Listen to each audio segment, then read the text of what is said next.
어제 법사위에서 고 이해람 중사 사망사건 특검법 처리가 불발되었습니다.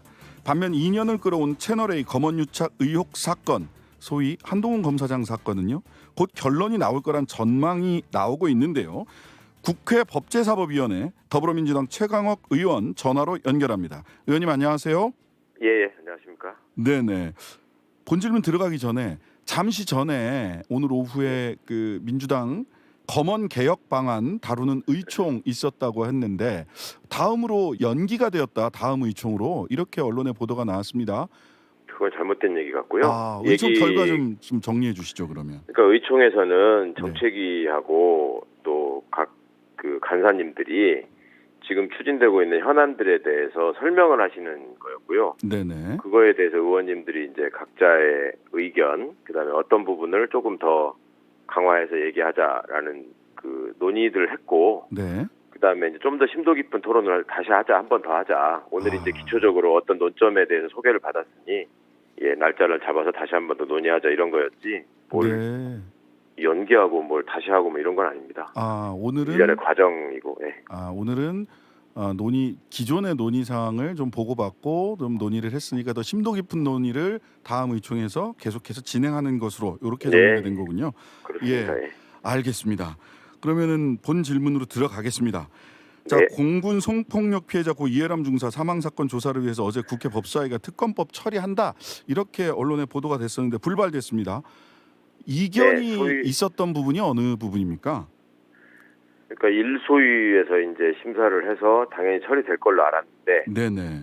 이제 특검 추천권과 관련해서 국힘에서 4명을 추천하는데 전부 다 변협에서 추천하도록 하자라는 주장을 계속 고수했고, 거기서 한 발짝도 물러서지 않았다. 그래서 더 이상 논의가 진행될 수 없었다. 라는 걸로 알고 있습니다. 저는 일소위 위원이 아니라서 소위 현장에 있지는 않았는데 소위 결과에 대해서 그렇게 얘기를 들었습니다. 이게 절대 물러서지 않을 영역으로 보이지는 않는데 변협 추천 4명을 고집하는 이유가 뭔가요? 그렇죠. 뭔가 분명히 이유가 있을 거고 저희가 있을 것 같은데 일단 법사위 간사가 장재원 의원에서 유성범 의원으로 바뀌었거든요. 네네. 근데 제 생각에는 개인적인 판단입니다만 이분들이 아마 이번 특검이 이번으로 끝나는 게 아니라 다음에 이어질 특검의 전례 내지는 사례가 될 수 있다라고 전제하시는 것 같아요. 그래서 이번에 추천권을 어떻게든 변협에 모아둬야지 다음에 논의될 수 있는 대장동 특검이나 윤석열 일가 비리 특검이나 이런 것과 관련해서도 본인들한테 유리한 쪽의 어떤 특검 구성을 기대할 수 있는 거 아닌가. 그런 생각에서 이번 법안에서부터 절대로 양보하면 안 된다라는 생각을 하고 온 게 아닌가 싶습니다. 대선 전후에서 변협에서 나왔던 입장을 보면 국민의힘 쪽 견해와 좀 많이 유사하다 이런 저도 이제 변협 회원이니까 이 입장문 나오는 걸 보면 좀 많이 유사하다 이런 느낌을 받긴 했는데 그런 많은 판단이 변호사님들이 그걸 느끼셨죠. 그런 판단이 지금 배경에 있는 거다.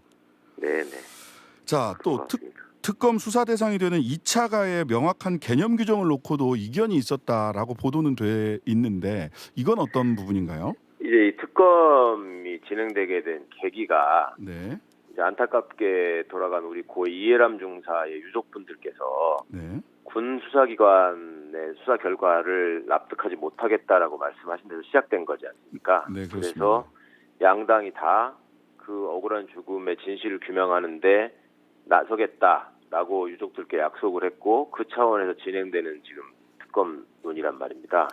그러니까 유족 측에서 굉장히 이제 안타까워하시고 가슴 아파하시는 부분들이 2차 가해에 관한 부분이 있잖아요. 그 부분이 법안에 포함된 주제로서 논의가 돼 있고 있었고 그런데 이제 2차 가해를 단순히 2차 가해라고만 적어 놓으면 이것이 이제 명확성에 좀 반할 수 있는 측면이 있으니까 그 내용을 좀 더 구체화하자. 그 정도의 논의인 것 같고 이것이 결정적인 결렬의 쟁점은 아니었던 것 같고요. 이거는 어차피 구체화하는 논의를 진행하면 될 문제지 서로 2차 가해를 빼자 넣자의 얘기는 아니었을 것 같고 만약에 2차 가해를 수사 대상에 포함시키지 말자고 국힘이 주장했다면 그거는 본인들의 기존 주장과도 배치되는 거라서 그렇지는 않을 것 같고 결국 관건은 지금 특별검사의 추천 주체와 관해서 왜 저렇게 집착하는지 이 부분에 있는 것 같습니다. 네, 더불어민주당은 교섭단체가 한 명씩 추천해서 대통령이 임명하는 방식으로 가자라는 게 더불어민주당의 당론인가요?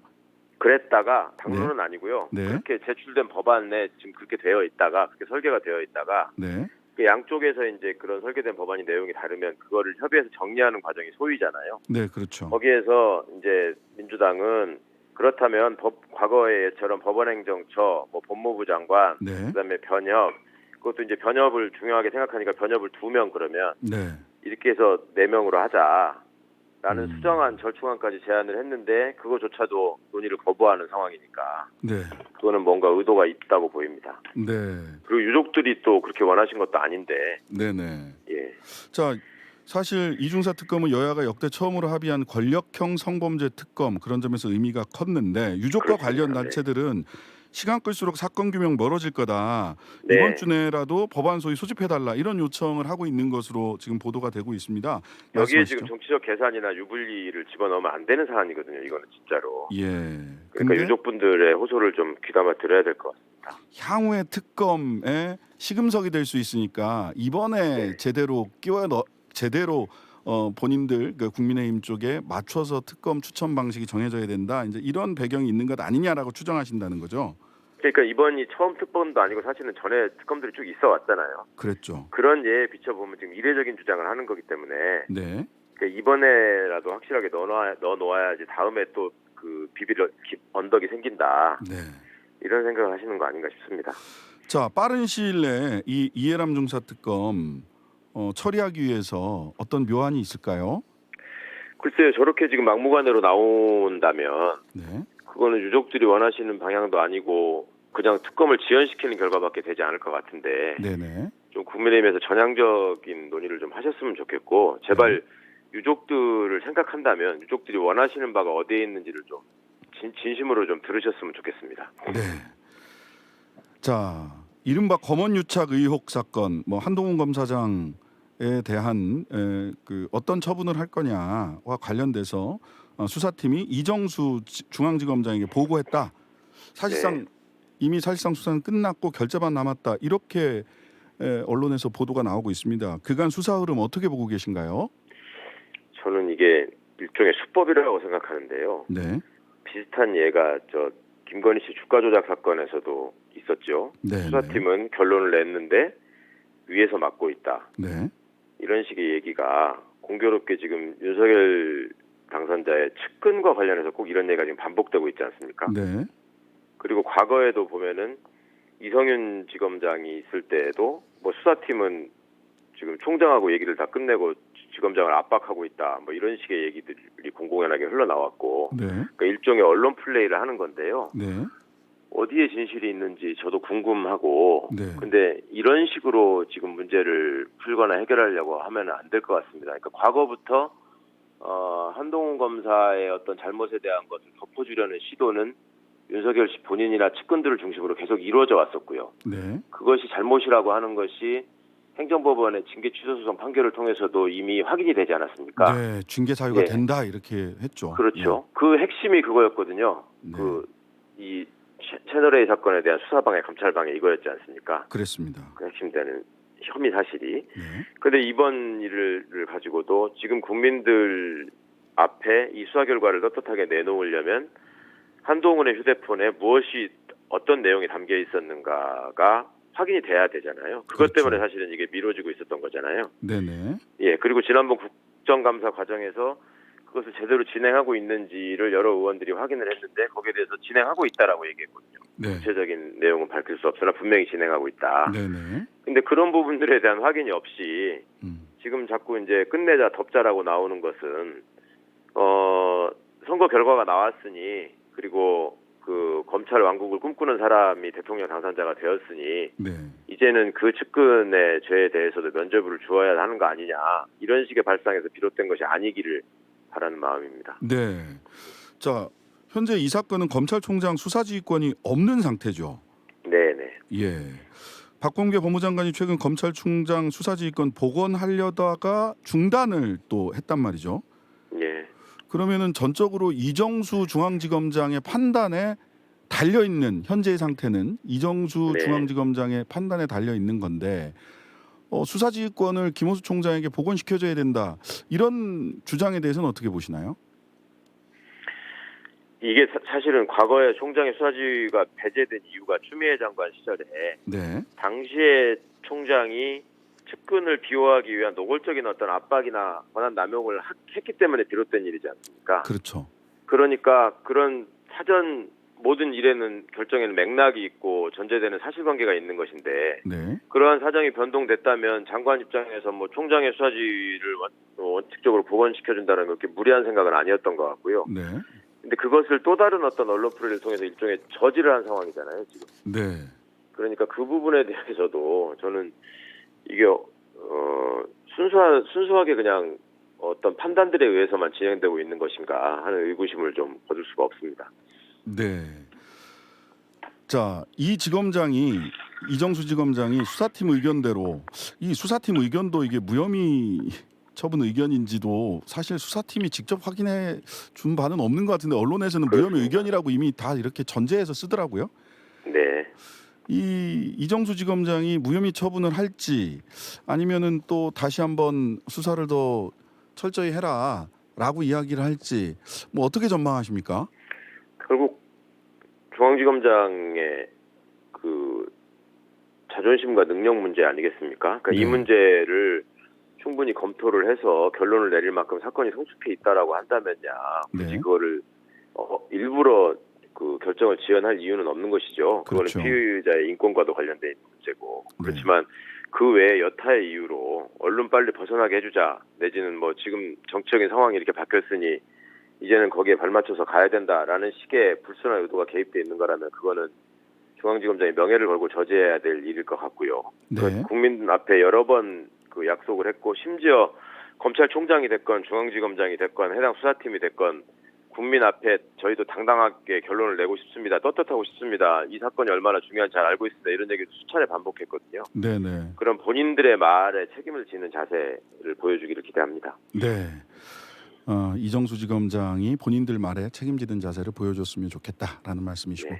국민들은 아무래도 한동훈 검사장의 휴대폰 도대체 이거 포렌식을 안 하는 거냐 못 하는 거냐에 관심을 가장 많이 가지고 있는 것으로 보이는데요. 네. 이거 어떻게 보십니까? 이게 뭐 이스라엘 가서 해온다 이런 얘기도 있었는데 도대체 어디까지 진행되고 있는 건지 혹시 들으신 얘기가 있으신가요? 국정감사 과정에서 저희가 확인했던 공식적인 상황은 분명히 하고 있다는 거였습니다. 그리고 할 수 있다. 네, 풀 수 있다. 그리고 결과를 드러내서 말씀드릴 것이다라는 정도까지 얘기를 했는데 네. 단 구체적인 진행 상황은 뭐 수사기밀이라서 낱낱이 설명드릴 수는 없다. 그렇지만 분명히 하고 있고 할 수 있다라고 얘기했었거든요. 그러니까 그런 어떤 그 공적인 이슈에 대해서 국민들이 또 계속 똑같은 질문을 지금 오랫동안 하고 계신단 말입니다. 네네. 이게 다른 거는 잘도 풀더니 왜 이거는 이렇다는 거냐라는 네. 문제가 있고 네. 그리고 그와 관련해서 지금 그 정진웅 부장검사나 이런 사람들은 이미 기소해가지고 지금 1심 판결 2심까지 진행되고 있는 중이잖아요. 독직폭행. 9년까지 끝난 걸로 알고 있는데 네. 예. 독직폭행 사건으로 네네. 기소를 해서 네. 그럼 형평을 위해서라도 당시에 휴대폰을 둘러싸고 벌어진 일이지 않습니까? 네네. 그러니까 이 부분에 대해서 공정하고 제대로 된 정의로운 수사가 됐다고 하려면은 그 반드시 네. 풀어서 내용을 알려야죠. 어떤 처분을 내리더라도 이 핸드폰은 포렌식을 하고 풀어서 그 증거에 입각해서 처분을 하는 것이 옳다라는 취지로. 그것 때문에 여태까지 지금 결정을 못하고 미룬 거였으니까. 네. 그거 없이 결정을 하고 무혐의한다는 거는 말이 안 되는 얘기 같습니다. 말이 안 된다. 예. 네. 한동훈 검사장의 중앙지검장 유력설 이건 어떻게 생각하십니까? 그 얘기가 선거 전부터도 파다했죠. 네. 만약에 윤석열 씨가 당선된다면 그렇게 할 것이다. 뭐 독립운동 하셨던 분이라고 생각을 하신다 그러니까. 예, 본인이 또 예. 그거를 숨기지 않았어요. 네네. 독립운동을 한 사람이고 아주 유능한 사람이고 뭐 맡기면 잘할 사람이고 이랬기 때문에 생긴 일인데 네. 지금 그 주변에서 흘러나온 얘기 중에 하나는 뭐 그 검찰권 권한을 최대한 동원해가지고 본인의 권력 기반으로 삼겠다라는 거는 확정이 됐는데 네. 그 과정에서 한동훈 검사를 중앙지검장으로 임명할 것인가의 문제는 너무 좀 의도를 노골화하는 면이 있어서 네. 그 점에 대해서는 약간 고민을 하고 있다. 네. 유일하게 그 지점만이 남아 있다. 그러니까 검찰을 앞세워서 지금 온갖 거를 다 하겠다는 거잖아요. 네, 뭐 이미. 그런데 그거를 굳이 한동훈 검사를 중앙지검장으로 내세워서 할 것인가 아닌가의 문제만 남았다라는 얘기는 흘러나온 얘기를 들은 바가 있습니다. 네, 윤석열 당선자가 어떻게 한동훈 검사장과 검찰을 활용을 할지 지켜보도록 하겠습니다. 지금까지 최강욱 더불어민주당 의원이었습니다. 오늘 말씀 감사합니다. 네, 감사합니다.